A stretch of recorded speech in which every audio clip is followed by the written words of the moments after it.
Nah, shalom dan selamat malam bagi kita semua. Salam sejahtera dan terpujilah Tuhan yang sudah memberkati kita, yang juga yang mempertemukan kita dalam meditasi Alkitab ini, yang kita tentu lihat ini adalah merupakan sebuah KPA. Nah, saya sudah tadi meminta teman-teman dari grup WA Depok BG supaya bergabung. Mungkin mereka masih dalam proses, saya kurang tahu ya. Saya minta tolong kepada Opung Ritonga boleh sampaikan dalam bentuk pesan supaya mereka boleh bergabung dari KPA BG ya. Nah, saya perkenalkan dulu, di sini ada dua dari anggota jemaat, yaitu Bapak Sihombing yang tadi sudah duluan masuk, kemudian Bapak Tony Ritonga yang juga anggota jemaat kita. Lalu kemudian ada Nantulang Eva Sinaga ya, juga adalah anggota jemaat di kita punya jemaat Depok Lama. Nah, malam ini judul tadi sudah diberikan, yaitu pekabaran Allah yang terakhir ya. Pekabaran Allah yang terakhir bagi dunia, saudaraku. Ya, kenapa ini kita sebut pekabaran Allah terakhir bagi dunia? Nah, karena kita sebenarnya kalau mau mempelajari materi ini, kita akan sadar bahwa Allah sedang mempersiapkan satu umat untuk kedatangannya yang kedua kali. Siapa mereka? Poin pertamanya adalah umat-umat yang mengaku orang Kristen. Itu dulu, umat-umat yang mengaku orang Kristen. Dan kemudian pekabaran ini diambil dari Wahyu pasal yang ke-14. Dan saya akan coba bagikan dan saya mengundang saudara untuk membuka langsung Alkitab. Nanti kadang-kadang akan saya upload Alkitab dan kemudian kita baca. Kenapa saya tidak menggunakan PowerPoint? Saya mau saudara aktif bersama saya membuka ayat-ayatnya. Itu tujuan saya. Bukanlah tidak ada PowerPoint-nya. Tapi tujuan saya saudara-saudara boleh aktif buka Alkitab. Nah, sekarang partisipan kita ada 14. Saya mau menyapa dulu selamat malam kepada Yunike Pae, Ibu Lili Witri, Ibu Indri, dan kemudian Saudara Ronald. Dan yang lain tadi saya sudah sapa ya. Dan kita akan mulai dengan mencoba membuka Wahyu pasal 14. Mari saudara-saudara buka Wahyu pasal yang ke-14. Nah, mungkin bagi saudara berpikir begini, wah berat sekali di Pendeta Ringo membawa materinya. Sebenarnya buku Wahyu bukan berat. Hanya banyak orang tidak mengerti sehingga dianggap berat. Kan begitu ya? Jadi mengapa dia menjadi berat? Karena dianggap Wahyu itu sulit. Sebenarnya tidak. Karena kalau sulit itu bagi kita Tuhan menjadi sebuah pertanyaan. Kenapa dia memberikan yang sulit? Bukankah kasih karunia Tuhan itu adalah murah? Bukan berarti murahan ya. Murah artinya dapat dijangkau. Murah artinya diberikan dengan cuma-cuma. Murah artinya dia tidak sulit didapatkan. Nah, bagaimana Wahyu pasal 14 menjelaskan kepada kita panggilan terakhir Allah bagi dunia atau pekabaran terakhir Allah bagi dunia. Sebenarnya, saudara kalau pernah mempelajari Wahyu pasal 14, di situ kita akan melihat ada 3 perikop. Benar? Saudara boleh lihat itu ada 3 perikop. Dan perikop yang pertama adalah ayat 1 sampai 5 menjelaskan mereka yang 144.000 yang berdiri di hadapan tahta Allah dan anak domba. Nanti sedikit saya terangkan siapa mereka, dari mana mereka didapat. Lalu kemudian di ayat 6 sampai 13, saudara boleh lihat Alkitab saudara, ya. Saudara boleh buka sekarang, ya. Saya juga ada Alkitab sekarang di sini. Nah, di ayat 6 sampai ayat 13 itu berbicara mengenai ada 3 malaikat dengan 3 pekabaran. Dan pekabaran inilah yang kita sebut dengan pekabaran terakhir bagi dunia.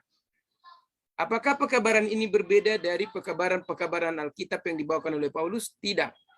Lalu kenapa disebutkan dia pekabaran terakhir? Karena dengan pekabaran ini dunia sudah diberi kesempatan terakhir. Setelah pekabaran ini ditutup, maka dunia sudah ditutup pintu kasihan. Nah, bagaimana itu kita mengerti? Memang tidak bisa segera selesai hari ini. Oke. Lalu kemudian perikop yang ketiga ayat 14 sampai 20. Sekarang saudara lihat di situ. Hanya ada sekitar 6 ayat atau sesungguhnya bisa disebut 7 ayat. Dan di ayat 14 sampai ayat yang ke-20 dijelaskan di sana ada 2 tuaian. Kata tuaian sebenarnya hasil. Ya, hasil.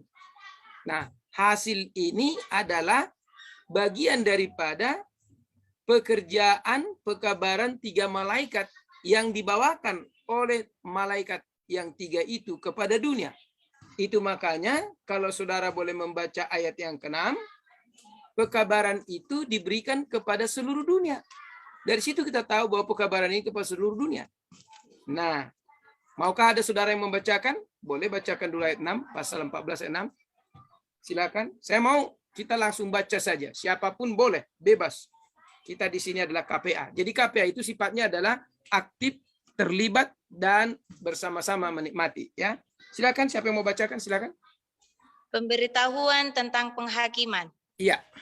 Dan aku melihat seorang malaikat lain terbang di tengah-tengah langit, dan padanya ada Injil yang kekal untuk diberitakannya kepada mereka yang diam di atas bumi dan kepada semua bangsa dan suku, bahasa dan kaum.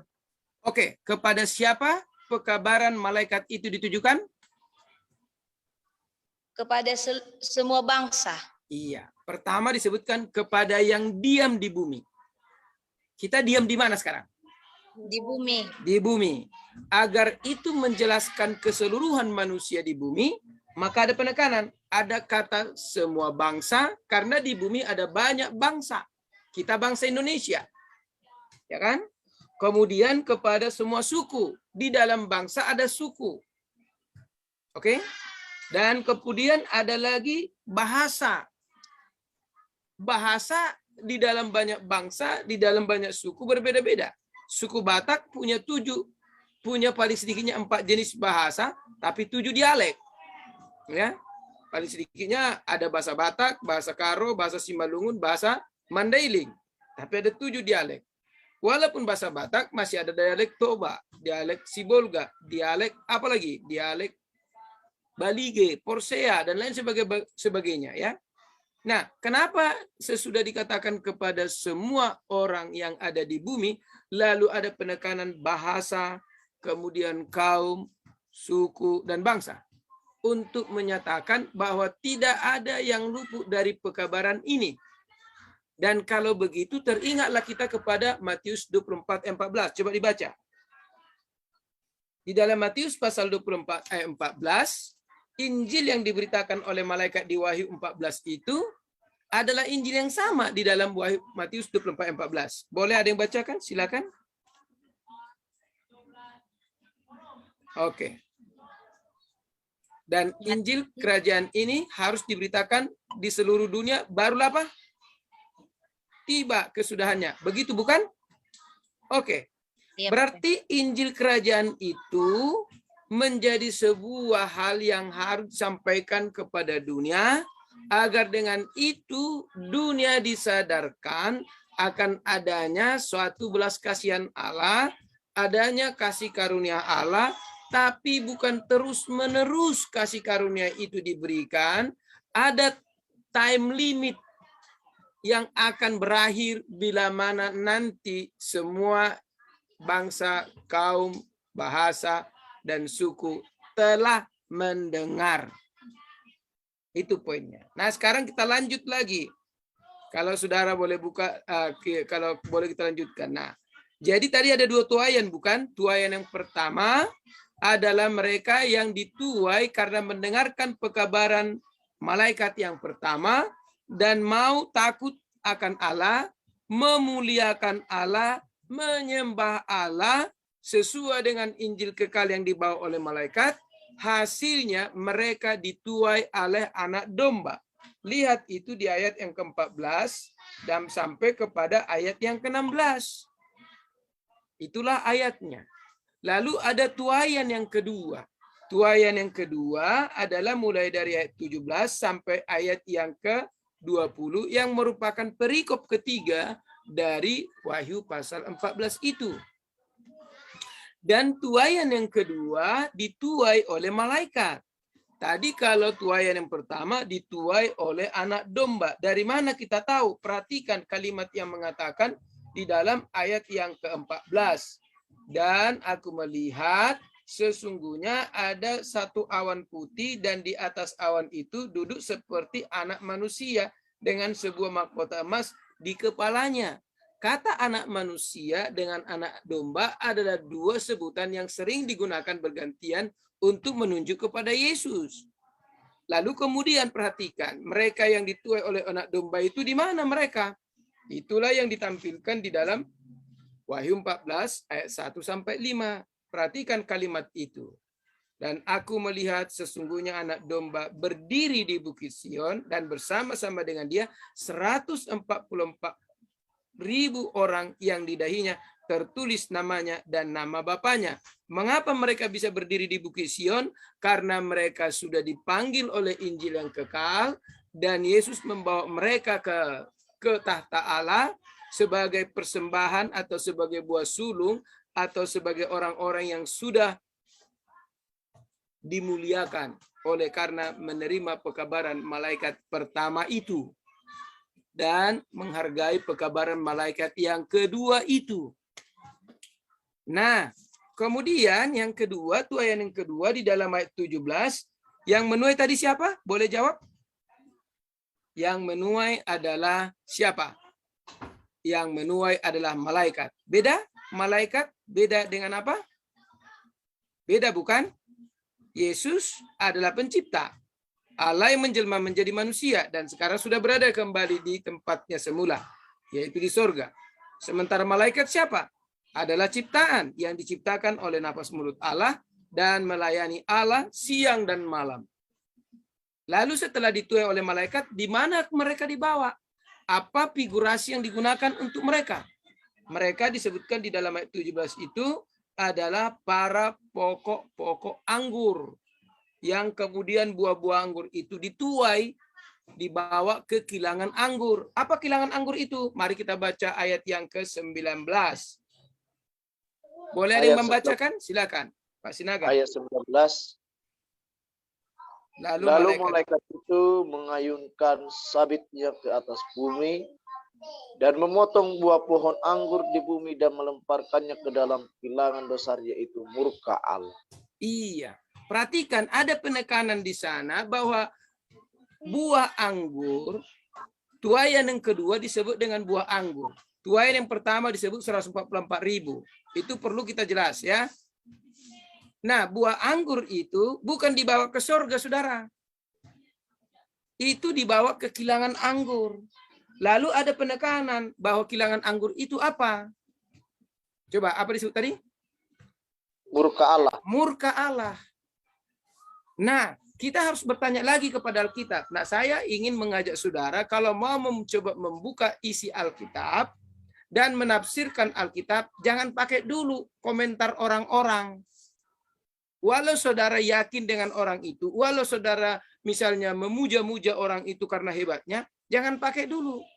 Cari tahu di pasal itu ada nggak anggur murka Allah disebutkan.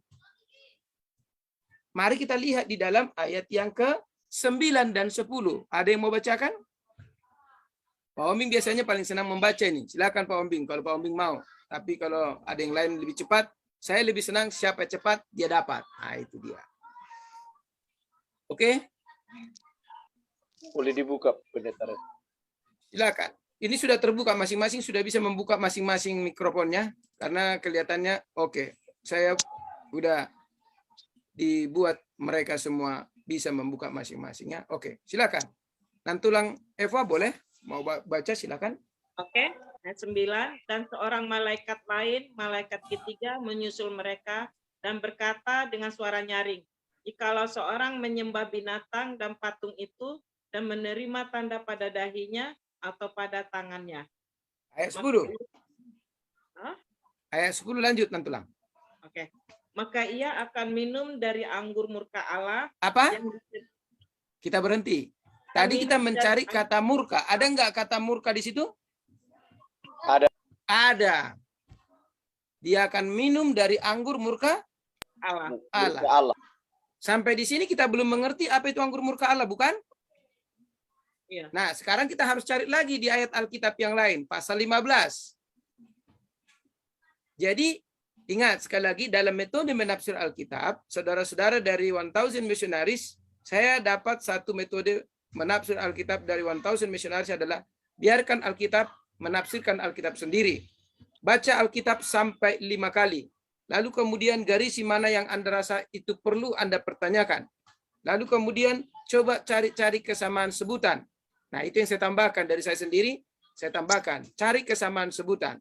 Kita lihat di dalam buku Wahyu pasal 15, sebutan yang sama. Mari kita lihat. Sekarang kita lihat kepada Wahyu. Nah, ini kan saya sudah pelajari. Jadi saudara langsung saya tuntun aja.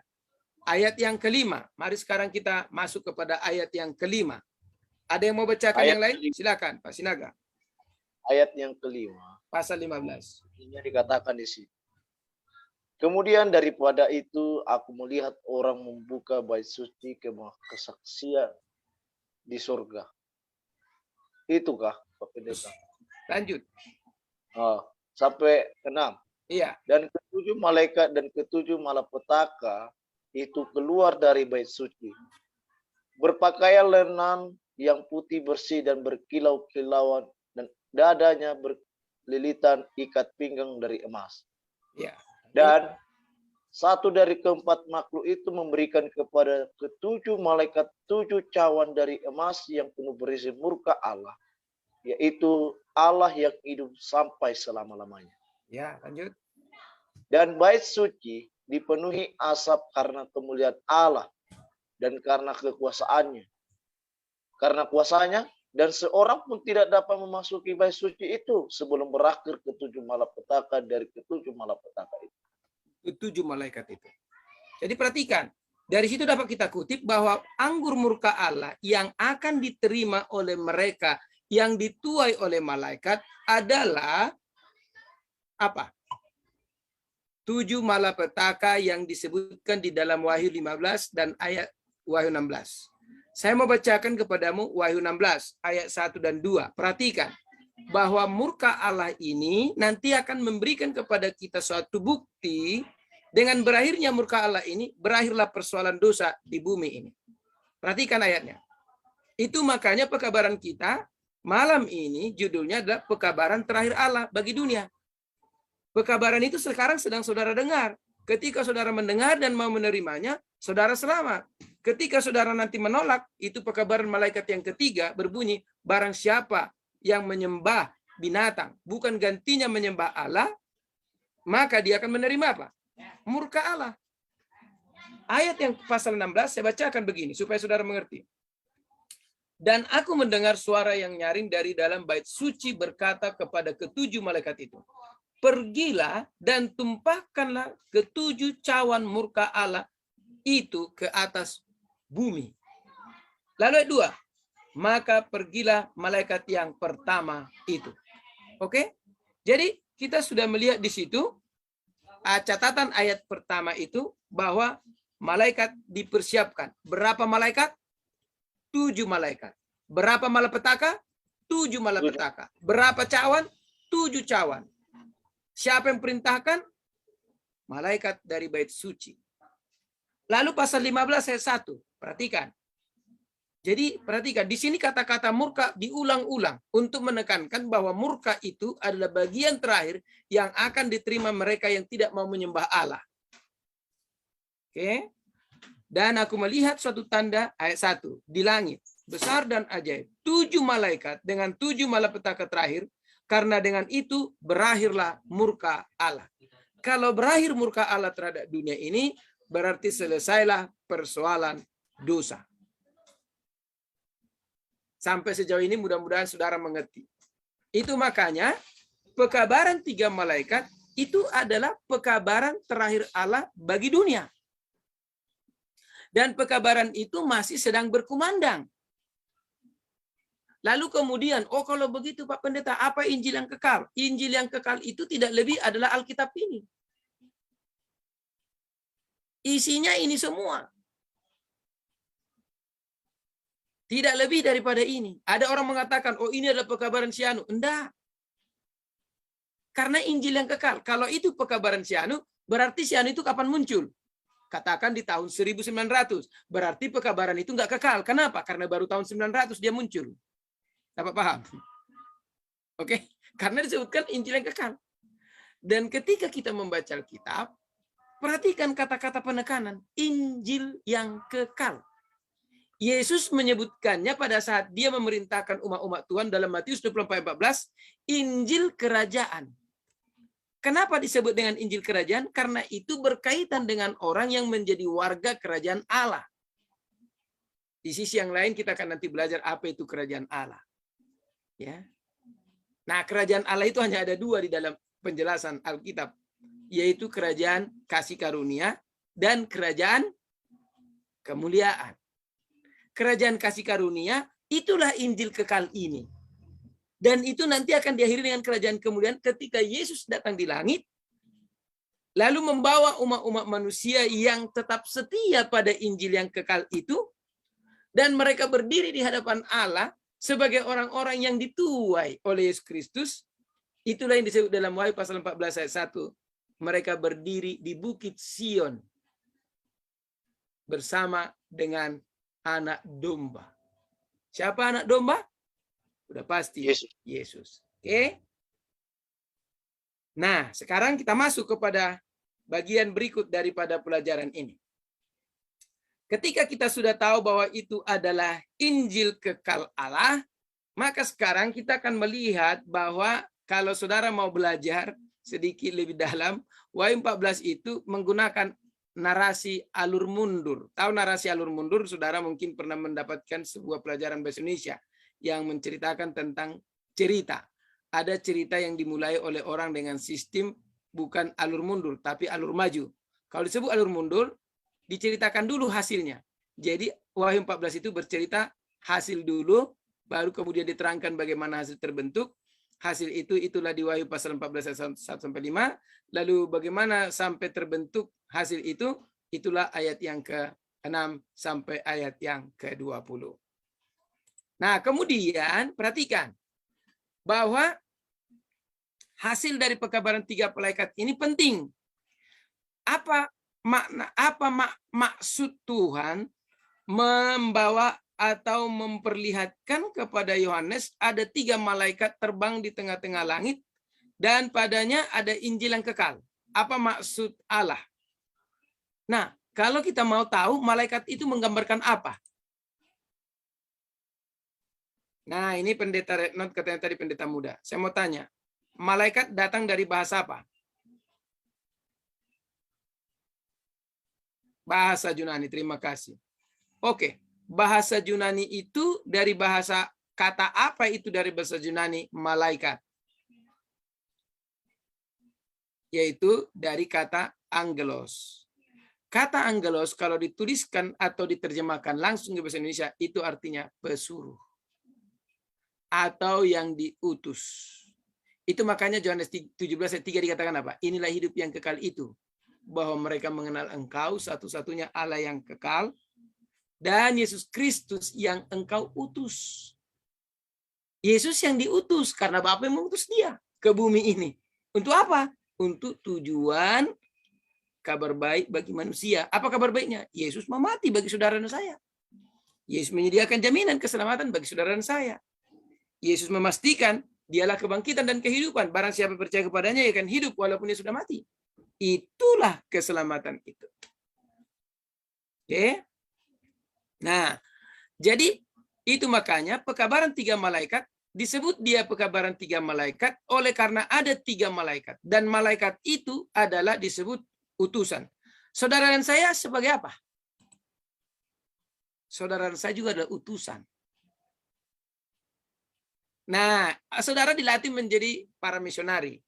Ada di sini para orang tua kita. Ada di sini orang-orang yang sudah menjadi pendeta langsung.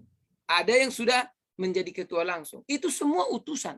Bahkan pernyataan Nyonya White dalam buku Desire of Ages dikatakan begini. Setiap orang yang dibaptiskan ke dalam sidang Allah, dibaptis untuk menjadi misionaris Allah. Berarti setiap ketika saya dibaptiskan, berarti saya dibaptis untuk menjadi misionaris. Kalau saya misionaris, berarti ada tanggung jawab di dalam diri saya untuk menyatakan kemuliaan Allah, untuk menyatakan kebaikan Allah, untuk menyatakan Injil kekal Allah. Dan dengan itu, kenapa harus digunakan Injil? Apa masalahnya sampai Injil itu yang digunakan? Mari baca Roma 1 ayat 17. Mari kita baca. Roma 1 ayat 17 atau Roma 1 ayat 16? Saya juga mungkin saya buka dulu Alkitab saya, mana tahu saya salah ngomong ini. Ya kan? Roma 1 ayat yang ke 16, Saudara, 16. Ada yang mau bacakan? Silakan. Supaya Saudara tahu mengapa Injil yang digunakan. Roma 1 ayat 16. Silakan. Sebab aku mempunyai keyakinan yang kokoh dalam Injil, karena Injil adalah kekuatan Allah yang menyelamatkan setiap orang yang percaya. Pertama-tama orang Yahudi, tetapi juga orang Yunani. Yes, jadi Injil adalah kekuatan Allah yang menyelamatkan. Karena itulah siapa yang percaya kepada Injil, dia akan dibawa kepada Yesus. Siapa yang percaya kepada Injil, dia akan diperkenalkan kepada Yesus. Siapa yang percaya kepada Injil, dia akan mengenal Yesus dan menerima Yesus menjadi Tuhan dan Juru Selamatnya. Karena itulah malaikat itu terbang di tengah-tengah langit. Kenapa di tengah-tengah langit? Coba kalau pesawat terbang di langit, ada enggak orang yang tahu? Ada. Lebih gampang terlihat di atas atau di bawah? Di atas. Iya, jadi kenapa dia buat terbang di langit? Artinya dia harus terlihat, terdengar, dan tertangkap oleh manusia. Kemudian kenapa disebut terbang? Terbang artinya menggunakan kecepatan yang lebih daripada kecepatan biasa. Kalau kita sekarang tiba di zaman internet, coba dulu, apakah bukan canggih ini? Anda ada di NTT, ada yang di Kupang, ada yang di Negeri Dolo. Saya di Negeri Dolo dulu pernah melayani beberapa kali di gereja ini. Saya nggak tahu apakah mereka sedang di dalam gereja ini apa tidak ini. Apakah ini gereja mereka yang pernah saya masuki, tapi sudah lebih keren sekarang. Dulu nggak sebegini gereja ini. Saudara tahu? Kita sekarang ada yang di Jakarta. Saya nggak tahu ini Pak Wilson Sianipar di mana, saya nggak tahu. Ibu Indri ini di mana, saya nggak tahu. Bapak Ade yang baru bergabung ini, saya juga nggak tahu. Tapi saya percaya semua orang di seluruh dunia bisa satu kali mendengar firman Tuhan dalam satu waktu yang bersamaan. Itulah namanya kecepatan Injil diberitakan ke seluruh dunia. Amin. Nah, itu dia. Dan karena itulah maka digambarkan dengan terbang di tengah-tengah langit. Dan memang pekabaran ini adalah untuk akhir zaman. Di mana di akhir zaman kecanggihan teknologi semakin hebat. Dan juga dimanfaatkan untuk kebaikan daripada Injil itu sendiri. Nah, ini sudah pukul 19.47. Tadinya dibilang saya harus stop pada hanya berapa menit saya harus berbicara. Saya persingkat lagi. Saya mau tekankan begini. Ada 3 pekabaran itu. Kok 3 kok ditunjuk 4? Begini. Salah kalau begini ya. Harusnya begini. Tapi enak kali begini. 3. Yang pertama, pekabaran malaikat pertama mengundang orang untuk kembali kepada Injil yang benar. Kenapa? Karena ternyata dalam catatan Alkitab ini, kekristenan itu pernah memasuki zaman kegelapannya sehingga Injil itu telah diinjak-injak. Dari mana kita tahu? Baca Wahyu pasal 13. Karena sebelum Wahyu pasal 14 ada Wahyu pasal 13. Di sana ada upaya daripada satu binatang yang digambarkan menginjak-injak kebenaran itu selama 1260 tahun.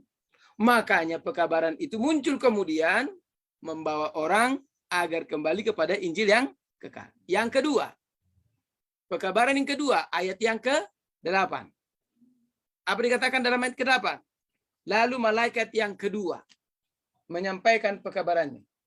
Dikatakan, sudah rubuh, Babel kota apa? Kota besar itu. Siapa Babel itu? Perhatikan Wahyu 17 ayat yang ke-5. Ingat kembali, jangan tergoda mencari penjelasan dari yang lain sebelum Alkitab memberi penjelasan. Karena akan banyak orang bisa mencari penjelasan dari yang lain, tapi kemudian berantakan. Biarkan Alkitab memberikan penjelasan. Siapa Babel itu? Mari baca. Wahyu 17 ayat 15. Ayat 5. Bacakan. Siapa yang bacakan? Silakan. Wahyu 17 ayat 5. Iya, siapa dia? Tuhan berkata, dan aku mendengar malaikat yang berkuasa atas air itu berkata, adil engkau yang Wahyu ada. 17 ayat 5. Ah, itu salah. Saya baca.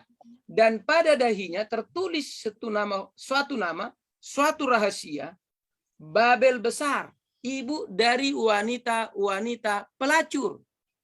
Siapa Babel itu? Digambarkan wanita pelacur. Dalam pandangan Alkitab, khususnya pembuatan Alkitab, perempuan adalah simbol gereja. Nggak susah kita mengerti itu.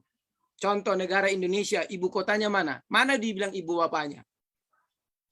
Bukan ibu bapaknya, bapak kotanya. Yang disebut ibu kotanya. Jadi Indonesia itu digambarkan seperti ibu, makanya disebut Ipertiwi. Di dalamnya ada anak-anaknya. Jadi gereja itu pun digambarkan sebagai ibu. Seorang perempuan. Lalu perempuan itu apa? Punya putri-putri yang melacur juga. Makanya disebutkan ibu dari wanita-wanita pelacur.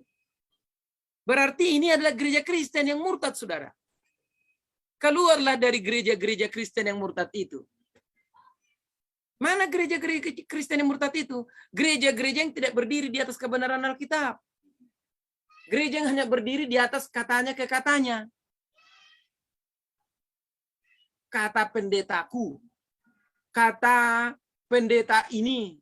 Kata teolog ini. Nah, itu Kristen katanya itu. Jadi saudara dan saya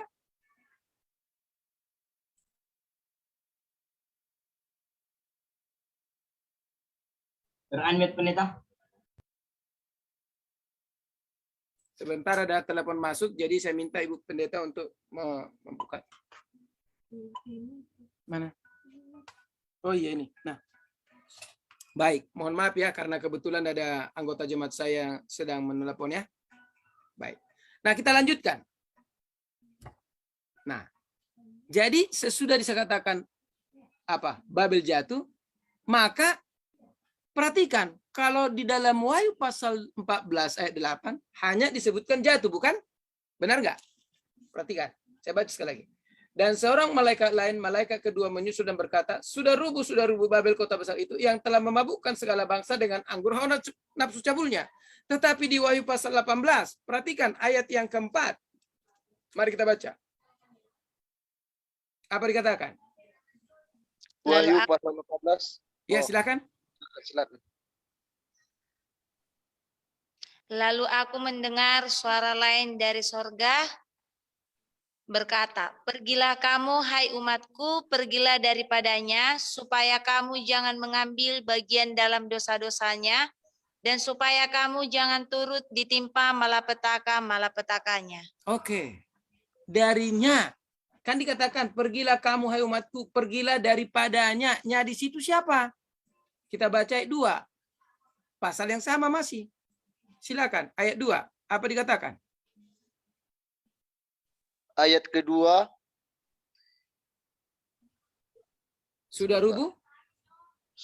Dan ia berseru dengan suara yang kuat katanya, sudah rubuh Babel kota besar itu. Dan ia telah menjadi tempat kediaman roh-roh jahat dan tempat bersembunyi semua roh najis dan tempat bersembunyi segala burung najis dan yang dibenci. Pertanyaan, masih ingat siapa Babel itu? Mari kita sama-sama jawab. Siapa? Perempuan pelacur. Perempuan pelacur. Siapa perempuan pelacur itu? Gereja. Gereja. Gereja apa? Gereja yang murtad. Gereja yang murtad. Ah, itu dia benar. Kenapa disebut murtad? Karena tidak setia kepada Tuhan. Karena tidak berdiri di atas kebenaran Allah. Itulah Alkitab.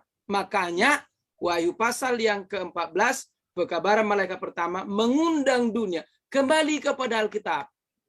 Kenapa harus kembali kepada Alkitab? Supaya engkau takut akan Allah, supaya engkau memuliakan Allah, supaya engkau menyembah Allah yang adalah pencipta langit, bumi, laut, dan segala isinya. Sederhana kan? Jadi lihat ayat pekabaran malaikat pertama berkaitan dengan pekabaran malaikat kedua. Sekarang pekabaran malaikat ketiga. Ada yang mau bacakan? Ayat yang ke-9 kembali dan ayat sampai ayat yang ke-11. 3 ayat sekaligus. Silakan. Wahyu berapa itu? Wahyu pasal yang ke-14. Jadi kita hanya berputar-putar di situ saja. Dan mudah-mudahan saya percaya kalau saudara ulang nanti pelajaran ini di rumah, saudara akan bisa menemukan pelajaran dengan baik lagi. Ya. Oke, agak panjang saya bacakan. Dan seorang malaikat lain, malaikat ketiga menyusul mereka dan berkata dengan suara nyaring, jikalau seorang menyembah binatang itu dan patungnya, sampai di sini saya berhenti. Ada berapa penyembahan yang diperkenalkan oleh perikop kedua dari Wahyu 14? Boleh menggunakan tangan begini. 3, 4, yang penting saya lihat. Ada berapa? 2, 3, atau 4? 2. Terima kasih Ibu Minarti, Saudari Minarti. Sekarang saya tanya, penyembahan kepada siapa dan penyembahan kepada siapa? Kepada Allah, pencipta langit, bumi, dan laut. Itu yang pertama. Yang kedua, itulah ayat yang baru saya bacakan. Menyembah binatang itu. Dengan kata lain, perhatikan ini. Dapatlah kita mengerti, ternyata ada rupanya penyembahan yang bukan kepada Allah, maka malaikat yang pertama mengundang semua orang Kristen yang percaya kepada Alkitab ini agar mulai mengecek kembali sedang menyembah siapa, saudara? Sedang menyembah siapa, saudara? Apakah sedang menyembah Allah atau sedang menyembah kekuatan binatang itu? Binatang itu siapa? Itulah Wahyu pasal 13. Siapa dia? Adalah kekuatan gereja murtad itu. Yang sama dengan Wahyu pasal 17 itu. Gereja murtad itu telah mendewakan manusia menjadi Allah. Ingat? Mendewakan manusia menjadi Allah. Yang kita kenal dengan nama Paus. Nah, tapi di sini jangan saudara langsung menggunakan kata-kata ini kepada mereka yang Katolik. Bijak menyampaikan. Saudara yang saya ada di sini, saya sampaikan ini, nanti ada, kalau ada lagi waktu kita bisa jelaskan dengan baik supaya saudara bisa melihat link keterhubungan satu ayat dengan ayat yang lain sehingga saudara mengerti buku Wahyu dengan baik. Oke? Sekarang mari kita lihat. Lanjut. Saya baca ya. Ayat yang ke-9. Dan seorang malaikat lain, malaikat ketiga menyusul mereka dan berkata dengan suara nyaring, jikalau seorang menyembah binatang dan patungnya itu, dan menerima tanda pada dahinya, dan pada tangannya. Tanda itu tanda apa? Perhatikan di dalam Wahyu pasal yang ke-13. Ayat yang ke-16, 17, dan 18. Yaitu tanda bilangan nama binatang itu. Itu enggak kita bahas sekarang. Yang penting kita sudah tahu bahwa ada tanda. Menyaingi tanda Allah yang disebut dengan meterai Allah yang diterima oleh 144.000 di Wahyu pasal 7. Nah, itu dulu pengertiannya. Saudara boleh ingat-ingat itu. Lalu kemudian ayat 11. Oke, ayat 10. Maka ia akan minum dari anggur murka Allah. Apa murka tadi? 7 malapetaka akan dicurahkan kepadanya. Lihat itu. 7 bela. Bahasa Batak 7 malapetaka ini apa? Apa itu ya? Saya udah lupa, saya waktu kecil saya pernah dibilangin itu. 7 malapetaka. 7 pitu hapursuhon. Begitu ya? Pitu hapursuhon. Atau 7 bela yang akan dijatuhkan kepada umat manusia. Mereka yang menyembah binatang itu. Kalau sudah menyembah binatang, itu artinya dia tidak lagi menyembah siapa? Menyembah Tuhan. Iya. Jadi hanya ada 2. Dan karena itulah maka pekabaran 3 malaikat membawa dunia kepada 2 pemisahan. Pemisahan pertama, mereka yang menyembah Allah dengan dasar Injil kekal. Sementara pemisahan yang kedua, mereka yang didapati menyembah binatang itu karena mereka takut kepada binatang itu. Dan kemudian keduanya juga diganjar dengan ganjaran yang sama. Ganjaran yang berbeda. 1. Mereka yang menyembah Allah dituai oleh anak domba dan mereka muncul sebagai buah sulung di hadapan Allah di Bukit Sion. Sementara mereka yang takut akan binatang itu, lalu menyembah binatang itu, mereka akan dituai oleh malaikat dan kemudian dimasukkan ke kilangan anggur dan kemudian mereka binasa. Karena pada waktu disebutkan mereka dibawa ke kilangan anggur, ayat yang ke-20 berbicara. Dan buah-buah anggur itu dikilang di luar kota dan dari kilangan itu mengalir darah, tingginya sampai ke kekang kuda dan jauhnya 200 mil. Kalau darah tertumpah, itu artinya apa? Ada yang berkorban, ada korban. Sederhananya mati. Sudah ditumpahkan darahnya, berarti mati dia. Itu bahasa-bahasa figuratif, saudara. Jadi kalau saudara mau belajar buku Wahyu supaya gampang, saudara harus masuk ke dalam dua hal. Yang pertama, buku Wahyu berbicara secara simbolis. Yang kedua, dia menggunakan bahasa-bahasa figuratif. Kita harus bisa bedakan apakah ini bahasa figuratif atau tidak. Oke? Baik. Sekarang kesimpulan. Kesimpulannya, yang pertama. Pekabaran 3 malaikat adalah pekabaran penting bagi manusia di zaman sekarang. Karena pekabaran itu memastikan posisi setiap orang. Apakah di pihak Allah atau di pihak siapa? Di pihak setan. Kedua. Itu kesimpulan pertama. Kedua. Pekabaran malaikat Allah adalah pekabaran yang harus disampaikan umat Allah zaman akhir kepada dunia. Agar dunia diamarkan terhadap malapetaka yang Tuhan akan jatuhkan ke bumi. Yang akan kena kepada mereka yang hanya didapati menyembah binatang itu. Kepada umat Allah yang setia, malapetaka itu tidak akan kena. Yang ketiga, pekabaran 3 malaikat adalah pekabaran belas kasihan terakhir Allah bagi dunia kita sekarang. Karena setelah pekabaran ini selesai disampaikan, maka pintu kasihan ditutup. Dan dengan demikian saya tutup materi saya. Saya kembalikan kepada moderator. Amin. Terima kasih buat Pendeta Joseph yang sudah menerangkan tentang pelajaran Wahyu. Walaupun singkat waktunya pada malam hari ini, mudah-mudahan pelajaran yang sedikit yang kita dapat bisa kita terapkan dalam kehidupan kita. Amin. Mungkin dari materi yang sudah diberikan oleh Bapak Pendeta Joseph Ringo, mungkin ada dari antara kita yang ingin bertanya tentang materi yang dibawakan Pak Pendeta. Kami persilakan untuk raise hand. Raise hand ya. Oke, silakan.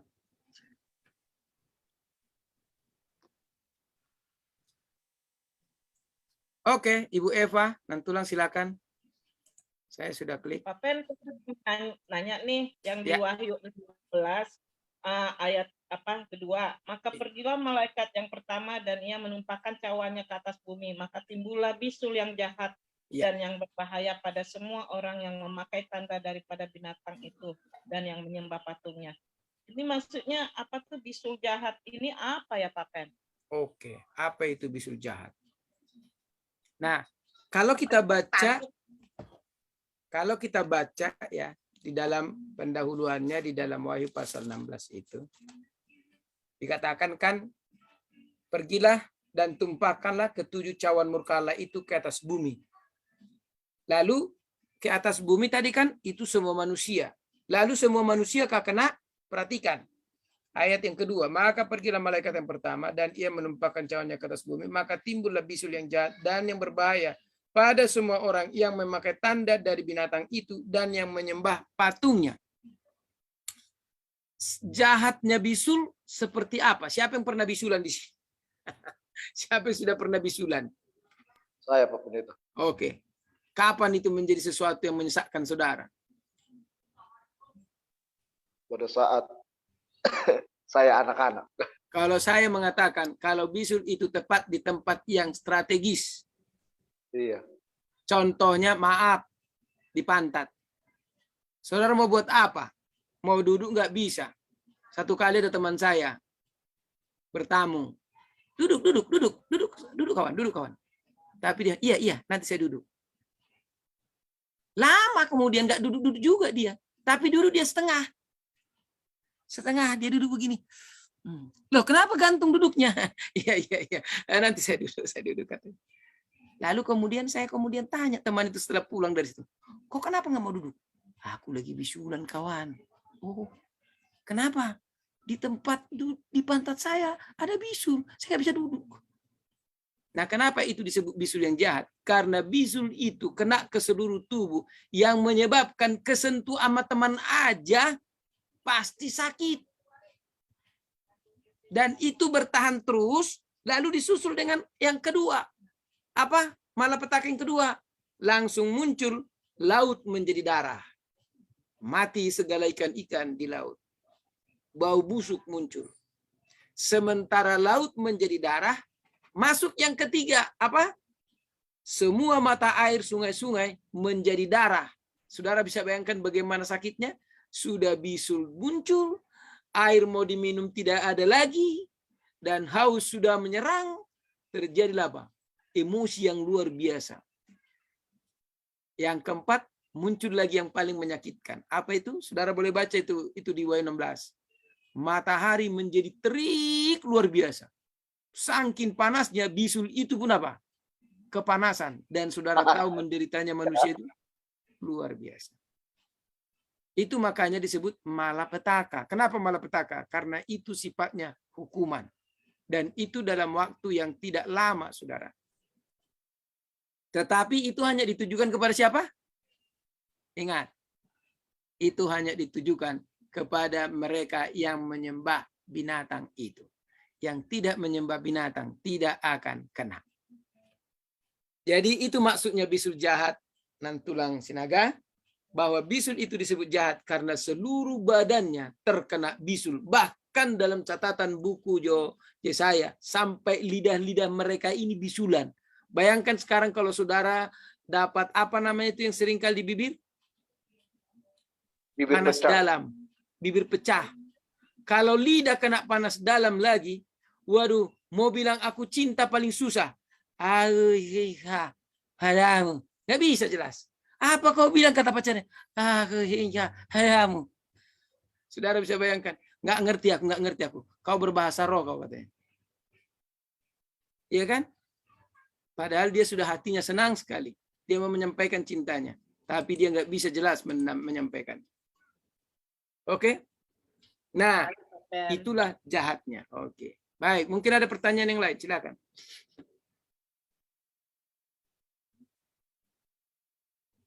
Nah, sementara saudara mau bertanya, saya kembali simpulkan ya.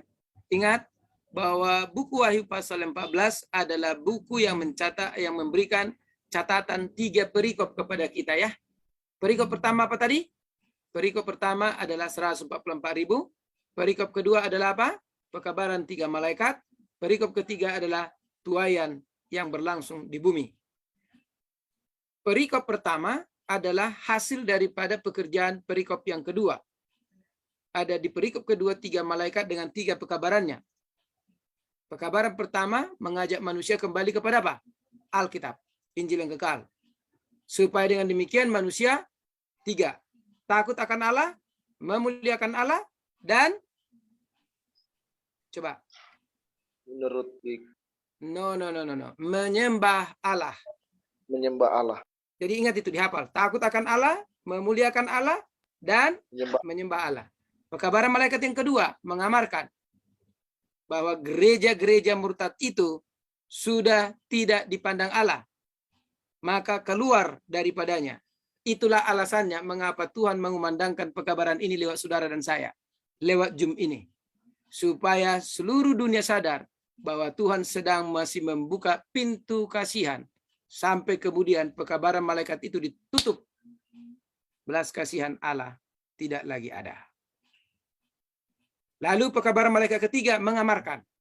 Karena sudah dikumandangkan pekabaran 3 malaikat, malaikat pertama yang mengajak manusia untuk kembali kepada Alkitab dan takut akan Allah, memuliakan Allah, menyembah Allah, maka jika masih ada mereka yang tidak menyembah Allah, artinya mereka akhirnya lebih takut kepada gereja, lebih takut kepada para pimpinan-pimpinan, kepada para pendeta-pendeta mereka, maka mereka akan masuk ke dalam murka Allah yang disebutkan di Wahyu pasal 15 dan 16 itu. Dan ketika mereka sudah disampaikan kabar 3 malaikat, seluruh dunia sudah mendengar, hasilnya dunia dibagi dalam 2 bagian. Mereka yang dituai oleh anak domba dan mereka yang dituai oleh malaikat. Mereka yang dituai oleh anak domba itulah 144.000 yang berdiri di Bukit Sion, yang disebutkan mereka menyanyikan nyanyian pujian, nyanyian anak domba di hadapan tata Allah. Dan yang kedua tuaian oleh malaikat, mereka adalah orang-orang yang kemudian akan menerima murka Allah, yaitu apa? 7 malapetaka yang disebutkan dalam Wahyu 15 dan 16. Itulah ringkasan pelajaran kita supaya sederhana, dan kalau saudara bisa ramu ini untuk menyampaikan kepada teman-teman, maka teman-teman kita akan sadar bahwa mereka harus membuat sikap sekarang di pihak mana mereka akan berada. Saudara dan saya pun sekarang sadar di pihak mana saudara dan saya berada.